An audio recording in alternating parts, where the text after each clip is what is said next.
The Mercedes parked in a lay-by outside the market town of Louth. The man with designer glasses pressed a button and the tinted panel separating him from the driver slid down. "Victor, you are the most confounded idiot. What do you keep in that overripe pumpkin that passes for a head? Whatever it isn't a brain." Resentful eyes fought to mask a glow with the effort at subservience. The chauffeur addressed his employer's mood. Victor Duggaro owed much to David Briggs QC, a suave London divorce barrister. Briggs had taken him, an illegal immigrant from the streets of the English capital, sorted his papers and given him a well-paid job. Of course, he hadn't given Victor the idea that he was legal, preferring to let him think that his residence in England was done by favours. In that way, he ensured the Romanians in security, gratitude, and servile obedience.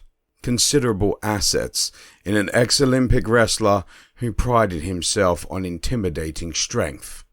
The Corsic tone continued. "Didn't it occur to what passes for a brain under that cap that you can't use firearms in a Lincolnshire village? My God, man, I have a reputation based on years of hard work. One moment of idiocy could leave it in tatters. Thank heavens it was only one shot, and not a very good one at that." Victor was sweating under his peaked cap, but he didn't dare take his eyes off his employer's face. He studied the eyes in his mirror. They were as cold as adjacent ice floes. There was a hint of something submerged, something dangerous, something the Romanian didn't want to surface. Victor's mean mouth, with hard, cruel, sensuous lips, compressed even more. Briggs was a generous boss, but not given to supporting fools. Victor sought a means of appeasement.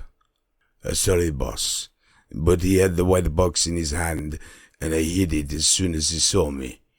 That must have been important. I only wanted to stop him, not kill him." Gratified, Victor watched Briggs' expression change. Now he had his complete attention. "A white box?" Victor described the hole in the wall and how the box had been hidden there. The crumbs of plaster fresh on the stair carpet and the surprising agility of the intruder. "I want that box," Briggs murmured more to himself. "If we find the Land Rover..." Victor, we don't think you've done enough damage for one day. You can't even catch a bicycle, let alone Land Rover.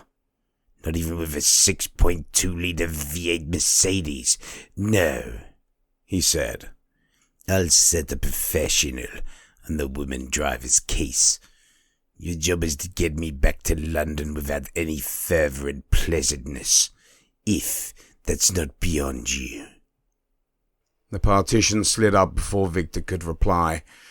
David Briggs opened the fridge door and poured himself a good measure of 30-year-old Lavagullen.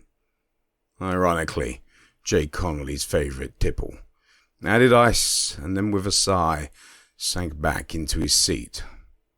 "All's well that ends well." And despite appearances, things had gone better than expected. The mysterious white box would never have come to light without the unexpected intruder. Tracing the Land Rover shouldn't be too difficult for a professional. No. All told, a satisfactory day. As for the gunshot, Victor wasn't to know that in Lincolnshire, gunshots were the order of the day. Briggs smirked. A small detail. The targets were wood pigeons or crows, not young men. But he'd have to sort out the trigger-happy Romanian, though. Briggs swirled his whiskey around the tinkling ice cubes and murmured, "I want that box, whatever the cost."